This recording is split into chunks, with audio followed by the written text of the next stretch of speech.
The soft hum of the air conditioner echoed in the well-lit reception.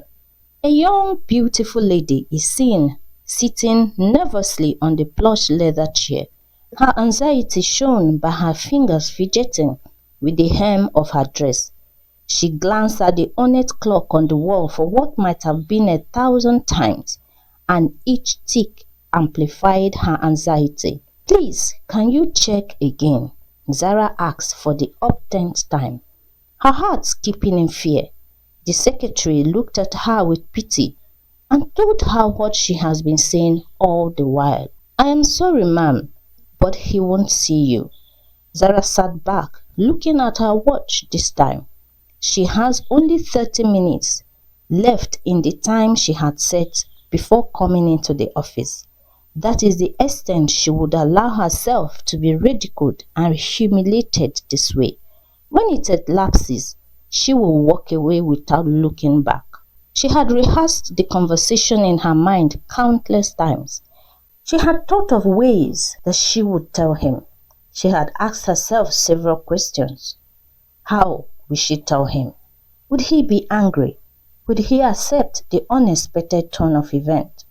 Or would he reject her and the news she came with? These questions fought for space in her head each night, and each was worse than the last. As she was lost in her own thoughts, the door to the office opened abruptly, startling her. Ethan, a young, handsome man, stood in the doorway.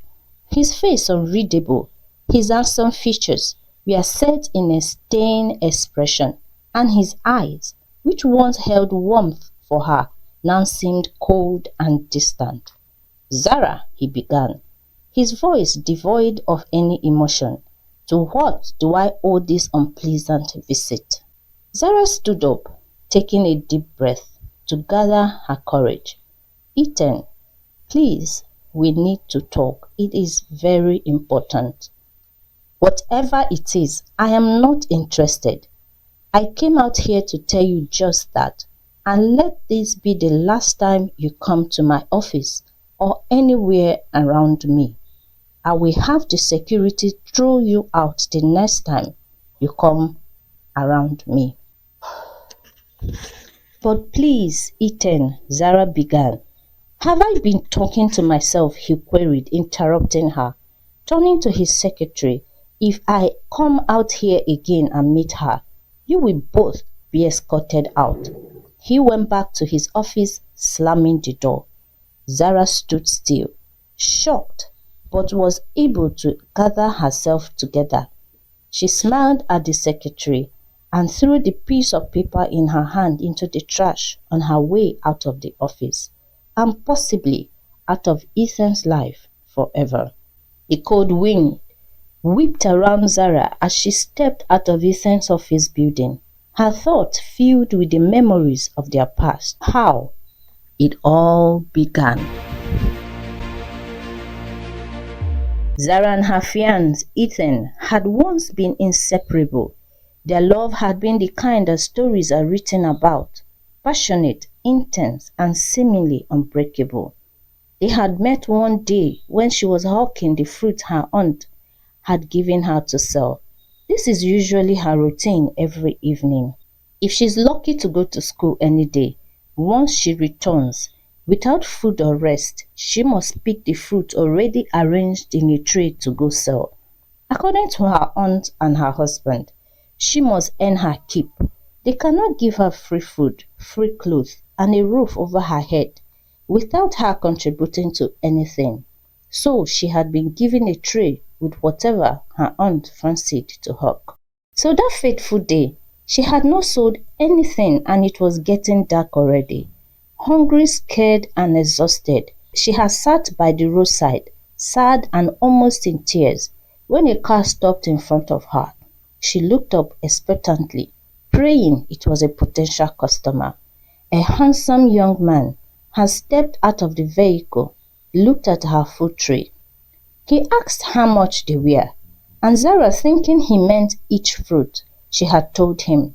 But the shock on his face made her afraid. Maybe he thinks they are too expensive, she thought. But he asked her if that was the amount for the entire fruit on her tray. She understood his shock then and told him it was for each of the fruits. He must have calculated the total sum because the amount he gave her was a little above the total.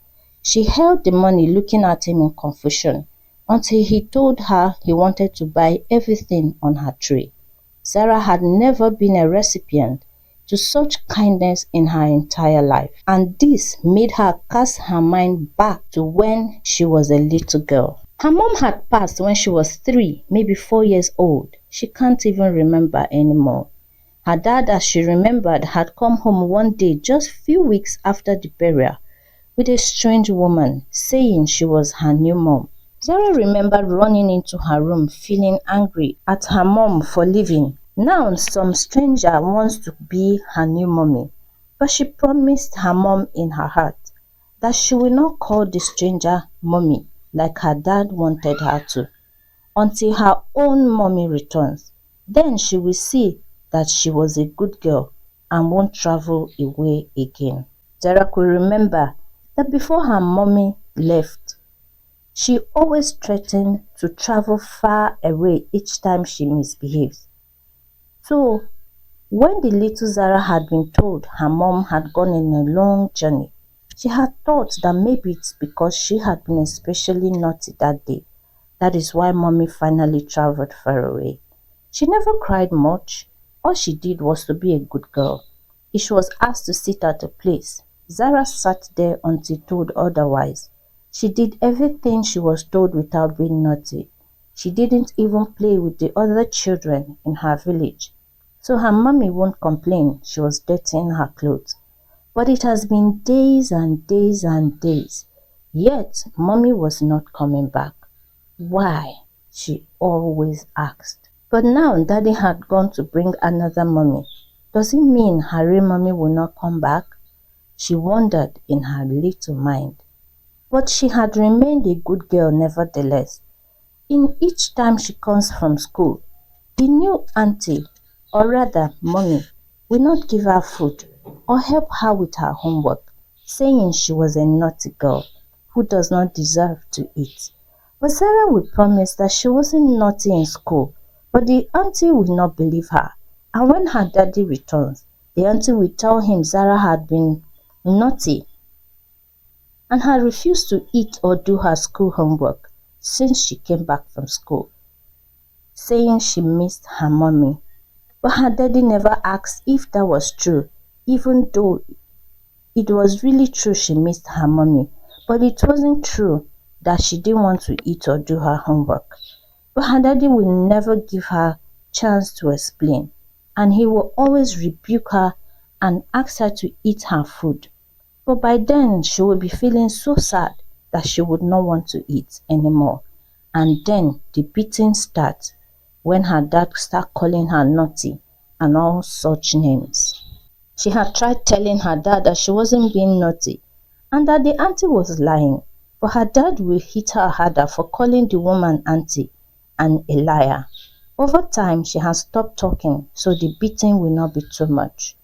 After he had beat her, he will bring food for her to eat, and he will make sure that she's forced to eat it, whether she wants to or not. And that was how most of her days would go, filled with unspoken pain, betrayal, and sadness, hating her mom for leaving her alone. One day, Grandma had come visiting unannounced and had met them in the same situation like always. Her dad was flogging her and the auntie was watching. Grandma had cried out, "So you people want to take her away the same way you took her mother, right?" she had queried, rushing towards her dad as she began to hit him, crying at the same time. "You wicked man! Her mother's death was not enough for you. You want her daughter too, my first grandchild to follow. It shall not be well with you too," she cried. Zara stood by the side, forgetting the pain in her body, the voice of the adult fading away as she began to ponder on what Grandma had said about mommy. Someone took mommy away, so that means her mom had not left because she was being naughty.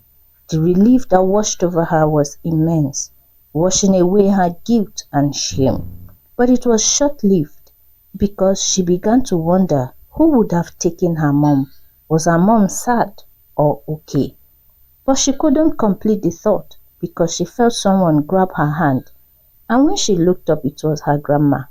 She carried her and marched out of the house, her grandmother murmuring angrily as she walked quickly, making Zara run to keep in step with her. Her dad came after 2 days to drop her things, and as he was going he took her outside and told her she would be staying with grandma now, so she should ensure she stops being naughty and eat her food without stressing her grandma. Whatever else he said was lost on her because the thought that she can live with grandma now was the best news ever. She had started living with grandma, waking up each day with joy, knowing no one would beat or starve her that day. She had summoned courage one day and asked grandma about her mom. The old woman had started crying and hugged her. Zara was confused and felt sad that she had made her grandma cry. But grandma had explained that her mommy had gone to heaven to live with God forever. But why did she go? Was she angry with me? Zara asked, worried. No, my precious one. She didn't want to go either because she loved you so much. Then did God force her to come live with him? Her grandma had sighed at this moment and then said, My child, you may not understand fully what I am going to say now, but I want you to listen carefully because you will need it when you grow up, okay? Zara nodded, expectant. Her grandma was the best storyteller in the whole world, even better than her mommy had been. Your mother, her grandmother had begun, was very sick, and because of that, she left so that she could rest with God. My child, that is what I mean when I say she went to be with God in heaven. So I will never see her again? Zara asked, tears now flowing, as she realized what her grandma was saying. But why, grandma? She shouted, struggling out of the woman's arms. Why did she have to die? My friend said it is only bad people that has to die. But mommy wasn't bad, was she, grandma? The elderly woman didn't know what to say, as her wounds were opened afresh. She had asked the same questions, but no one answered. What is she supposed to tell this sweet soul now? Maybe she should have left it for when she was much older. Not knowing, not having words to console her grandchild, the heartbroken grandmother gathered her into her arms, and they both wept for the loss of the one most precious to them. As the days passed, Zara began to feel a bit better. She could eat a little now, having thought about all that her grandma had told her. Bad things happen to good people, and sometimes it cannot be explained or understood. But the hope everyone should have is that we will get to meet those we love who left us before. All hope is not lost, for there is a place where the good and the righteous find eternal rest after they live this hard and difficult life. And so, Zara lived with her grandmother, growing into a happy and hard-working girl, making her grandma so proud in the community. Everyone had something good to say about her. When she was 9 years old, her mom's younger sister, Aunt Faith, paid them a visit with her family like she does every Christmas holiday. And it was always a good time for Zara. Her younger cousins adding laughter to her days with their baby antics. It was always a sad time for everyone when it is time to go home. But Grandma never gives permission for Zara to go for holiday, even for a few days in their house, for reasons she refused to say. Well, Grandma fell ill when Zara was 13 years old and died few months later. Aunt Faith asked if she would like to go live with her or go back to live with her dad and stepmom, but Zara never thought about it twice. After the funeral and everything, Zara packed her things and followed her Aunt Faith to their city. And that was how her suffering began again. It wasn't even up to 2 months she started staying with them that she came back from school and met a tray of ripe plantain at the corridor. She went in, greeted her aunt, and turned to go to the room so she can change out of her school uniform. But her aunt called her back and told her to hurry up so she can go sell those things in the tray. She had asked her aunt. She had been so shocked that she asked her aunt why. But instead of getting an answer, she got the beating of her life that day. And when her aunt's husband came back, the second round of beating started. The following day, she had fallen sick and told her aunt she wanted to go back to her dad. Now she was more grown. Her stepmom would not be able to lie against her like before, she thought. But her aunt brought the phone for her to speak with her dad the following day. And the dad told her to ensure she does everything her aunt tells her to do and not be an ungrateful child. But each time she tries to explain to her dad, the man will shut her down and eventually cut the call. Her aunt had come to take the phone from her and told her to get ready for hawking. But auntie, please, I am still feeling sick, Zara objected, still in shock at what was happening. How could her aunt change suddenly from who she knew her to be? Is it because grandma died? Are they blaming her for her death? She often wondered, but didn't have the courage to ask.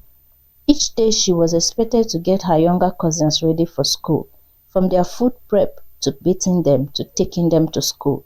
Then she has to come back home and get breakfast ready for her aunt and her husband, clean the entire house from bathroom to corridor every day before she could get ready for school. That is, if her aunt does not have other errands for her to run. So on some days, she ends up not going to school at all. This routine had continued until she met Ethan on that fateful day when she was 17 years old, and her life had gotten much better because Ethan had waited for her the following day at that exact spot. He saw her the previous day, and every day he comes to buy her wares off. Sometimes he distributes it on the spot, other times he packs them in his car. She had asked him what he does with them. He smiled and told her he takes some home to his mom, and the rest he gives his aunt or any person he feels like. And so they had become friends, because she gets into his car and they talk till it is time for her to go back home. Her aunt had been happy, adding more wares for her until she couldn't lift them anymore, and she had been instructed to come immediately and pick the rest if she finishes on time. So she and Ethan had made plans to leave some on the tray some days, and some days he pays for all. And those times he leaves some, she would go home a little late, so she wouldn't have to go back a second time. So when it was time for her senior exams, Ethan had given her the money she needed to pay for the exam fees, when her aunt and her husband kept postponing and pushing it forward every day, telling her there was no money, till it got to the deadline. She had no choice. She had no choice than to tell Ethan when he was asking about her exams and registration. He had given her the amount immediately. The following day, she started taking her books secretly whenever she was leaving the house, on Ethan's instruction. He would teach her whatever she needed to know. He was in his 4th year in the university, but he was currently on his mandatory 1-year industrial training. He taught her all the subjects that was required, even better than her teachers. She decided that she would be leaving the house earlier to hawk, which made her aunt so happy that she now keeps food for her at night whenever she returns from hawking. Ethan always bought food for her, so she doesn't come home hungry most nights. But she was wise to eat whatever little her aunt keeps for her to avoid her suspecting anything. Ethan's 1-year IT ended a few weeks before her exams, and Zara felt as though another one was being taken from her, like her mom and grandma. But Ethan assured her that the arrangements will continue, because he already told his mom, and she had agreed that the driver will come every day to bring her to the house and take her back when it is time. Zara was shocked at his kindness, even though she had met his mom and had been to their house several times, but it was still unexpected and kind of them to offer such solace to her.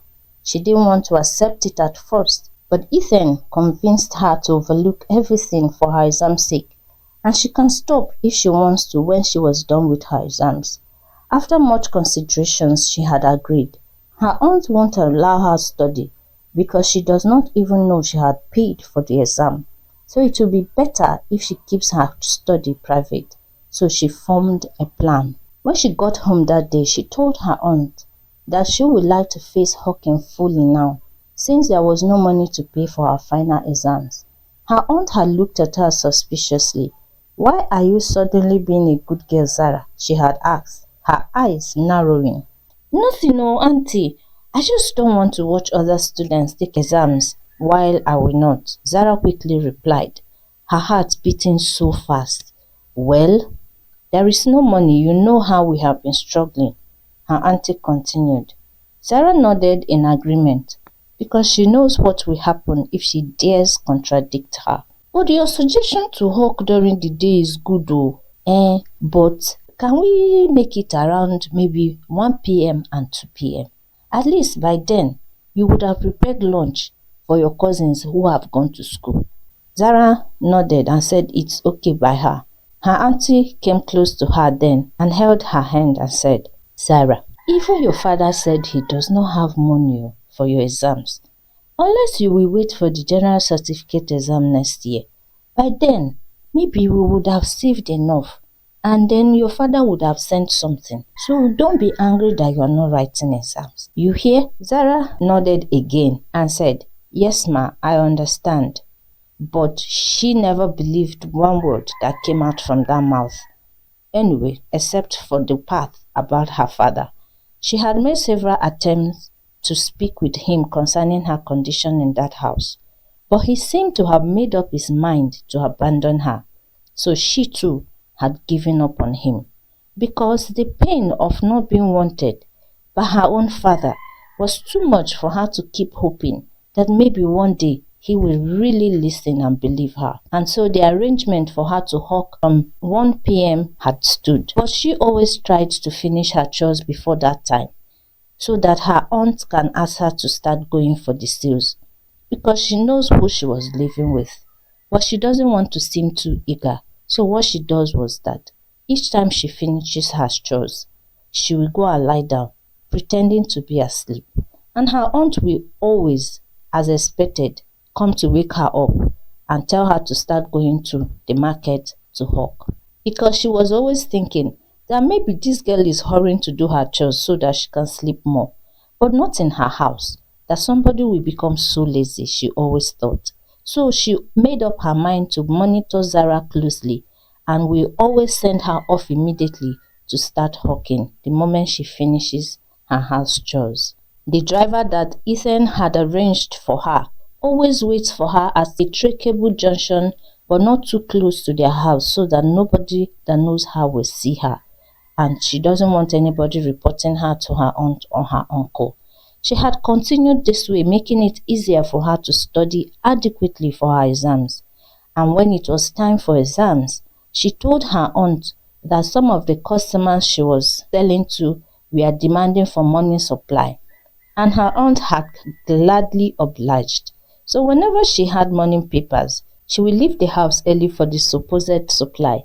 This way, she successfully completed her exams. After the exams, she stopped going to Ethan's house. She thought she didn't have a reason to anymore, even though his mom had wanted her to, but she just couldn't.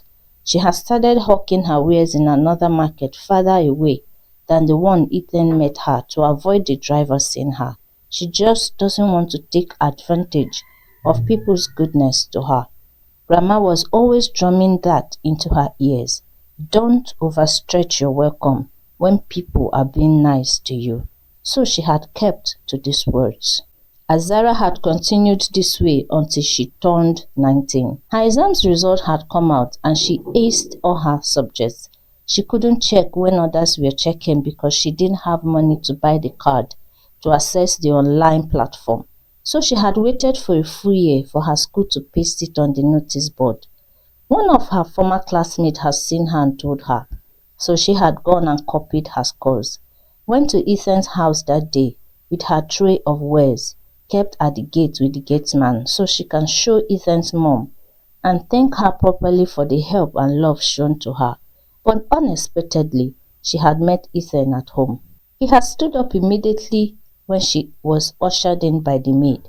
"Zara," he called, looking shocked. "What are you doing here?" Zara stopped on her tracks, wondering if something was wrong. "I am sorry. I didn't know you were home. I only came to show Mrs. Kenneth. I mean, your mom," she corrected herself, "the result of the exam I took last year." "But I can leave if you don't want me here," Zara said, turning to leave the house. Ethan ran to where she was, blocking her path. "I'm sorry. I didn't mean that you should leave. I was just surprised to see you here. You see, I rounded up my studies some months back and came back almost immediately because of you. But Mom said she had not seen you since your last paper. I didn't know how to locate you, and it has been very frustrating not knowing if you are okay or not. It was a shock seeing you all of a sudden. That's why my question came out that way," he explained, his eyes pleading.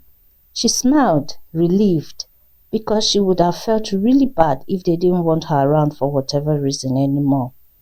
"Please come, sit." He gently guided her to a chair, sitting opposite her, looking at her so intently. "So what happened?" he asked. "Why did you disappear like that? Did your aunt find out about our arrangement? Hope you didn't get into trouble."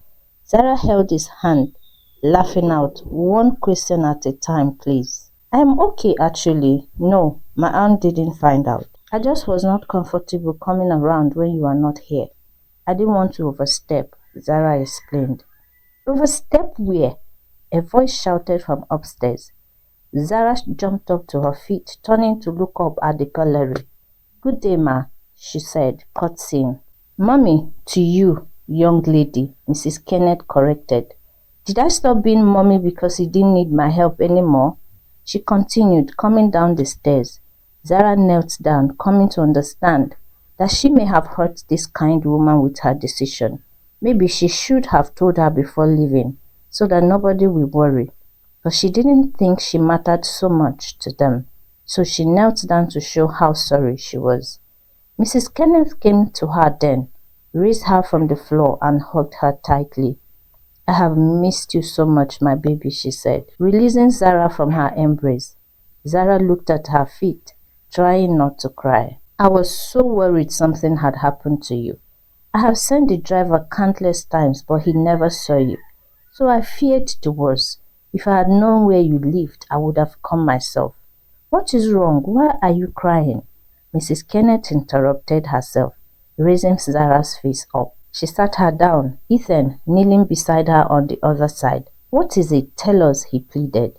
"Mom, if her aunt or uncle has harmed her in any way, I will not take it lying down. If they have done anything to hurt her, they will pay." He stood up, going for his phone. But Zara quickly reached out, stopping him in his tracks. "I am fine. Nobody has hurt me. I was just feeling overwhelmed by all the love that has been shown here, that's all," she said. "Overwhelmed about what, dear?" Mrs. Kenneth asked. "Well, since my mom and grandma died, no one has really shown any concern about me except for you two. That is why I cried," Zara answered, wiping her face with the tissue Ethan gave her. "But you are such a sweet girl. Who wouldn't love you?" Mrs. Kenneth exclaimed. "Ethan has not slept well since he came back because—" "Mom!" Ethan screamed, his eyes popping out. "Why are you screaming mom like that? Am I not the one trying to find solution when you were—" "Mom is okay now. It's okay. Why are you trying to kill me with embarrassment? Is it now a crime to confide in one's own mother?" Zara couldn't help it. She busted out laughing. "I don't even know what to do with you," Ethan exclaimed. "One minute you're crying, and the next you're laughing." But this time, you could see the amusement in his eyes. "You and mother can laugh all you want." He stood up and made to go. But then, after walking a few steps, he looked back and said, "So you are just going to allow me to go like that?" The two ladies busted into loud bouts of laughter. He walked outside and went to sit on the corridor. Zara came out a few minutes later and sat beside him. "I missed you too," she said softly. He looked at her with shock written all over his face. Sarah continued looking down, feeling shy and almost regretting what she just said, even though it was true. Please repeat what you just said, Ethan said, looking at her so incredulously. And then, when he found his voice, he said, Please repeat what you just said.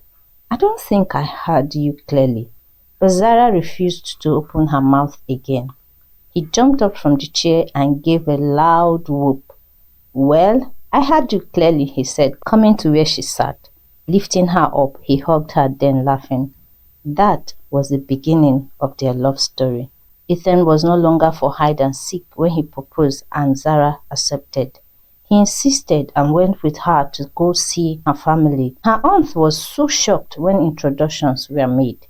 Sorry, Sal, she said, her eyes nearly popping out of her head. Did you say your son name is Kenneth? Are you by any means the son of Chief Olisa Kenneth, the real estate mogul? Yes, ma'am, Ethan replied. Wow, she exclaimed. After some minutes, wow, wow, wow, she said again. Sarah began to wonder if something was wrong, but she made no move to ask. When Ethan left the house much later, her aunt had called her to the room and asked her if she wanted to eat more food. Zara told her no and told her aunt she was tired and would like to go to sleep, so she can wake up early to go for hawking tomorrow. Ah, no! Which hawking? No more hawking, please. Where are you going to hawk? Who are you hawking for? You are now a wife-to-be to one of the richest family in the whole world, and you are talking about hawking. Who do you want to put in trouble? You this girl, her aunt asked. Zara was so shocked that she sat back looking at her aunt, open-mouthed. Auntie, we are just engaged though. We are not married yet. You are married though. You are married as long as I'm concerned, her auntie exclaimed. In fact, I will start looking for the best clothes and shoe as the mother of the bride. You know now. How much does he give you? She said, coming to sit beside her niece. Sarah felt disgusted and stood up. Auntie, I don't beg people for money, and I am not getting married now. I want to go to school first. You foolish girl! You are 21 years old. You are still acting like a child. Why not get married and continue school while married? What if he changes his mind tomorrow? I and Ethan love each other very much. Stupid! Stupid, that is what you are, her aunt exclaimed, hitting her across the head. Don't you know how such opportunities can be lost in the twinkling of an eye? Now that it is in your hand, you want to go to school? Is school running away? She asked, looking at Zara as if she had 10 heads. Auntie, I understand what you're saying. No, you don't understand anything, Aunt Faith exclaimed. You do not understand. Because if you understand, how would you be saying this kind of a thing? Mommy James, leave this girl alone, her husband said, coming into the room. It is her life. Allow her to take the decision that is best for her. You lie, you lie. It is not her life anything, Aunt Faith said, facing her husband. It is our life now, and I will not allow her to ruin the good fortune that God has brought my way. I won't, she concluded, and sat down with a force, shaking her head. Zara stood looking at the scene, confused. Was it her aunt that was getting married? Or was there something else going on she doesn't know? Her uncle asked her to go and sleep and not worry about her aunt. Aunt Faith was so adamant about the whole wedding stuff that Zara became frustrated. She told Ethan one day about it out of frustration, and he secretly went to get her an apartment and furnished it. But it took another round of convincing to make her move. She goes back to visit once in a while, but despite all that her aunt tried, she never gave them her new address. She was experiencing a peace and freedom she has never had since Grandma died, so there was no way she would trade it for anything again.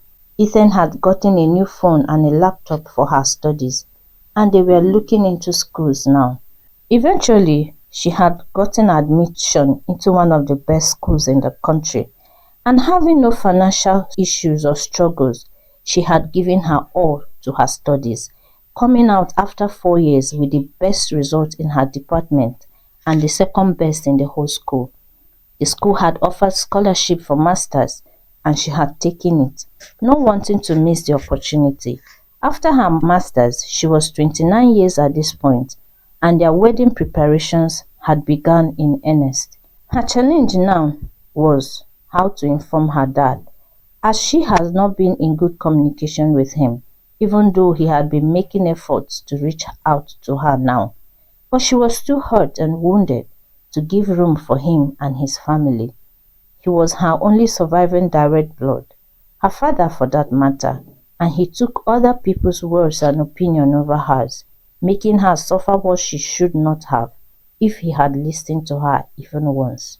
She's working on forgiving him though, for her own peace of mind, but she doesn't know if there will ever be any relationship between them again. He is coming back now when she doesn't need his love or protection anymore.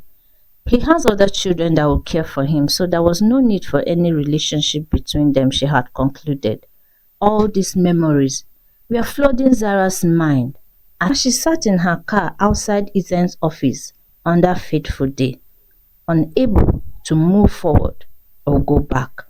As her heart broke into pieces at the memories of that fateful day when everything had come crumbling down, flooded back with vivid clarity.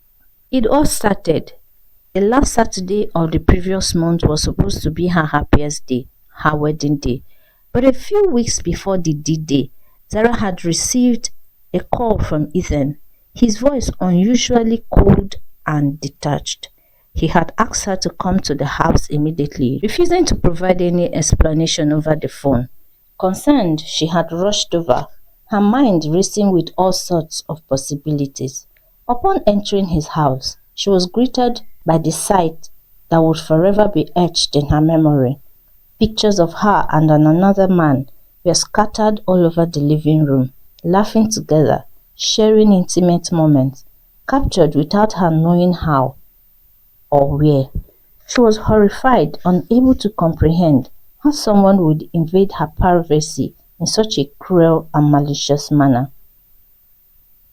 "Who is he, Zara?" Ethan had demanded, his voice laced with anger and betrayal. "How long has this been going on?" Tears welled up in her eyes as she looked at the unfamiliar face in the photographs. She had never seen that man before, and yet there they were, captured in moments of apparent closeness and affection. "I don't know who he is, Ethan," she had whispered, her voice trembling with emotion. "I swear, I have never seen him before." But Ethan had refused to believe her. The seeds of doubt planted firmly in his mind. Accusations had flown, trust had been shattered, and their once perfect relationship had crumbled under the weight of suspicion and deception.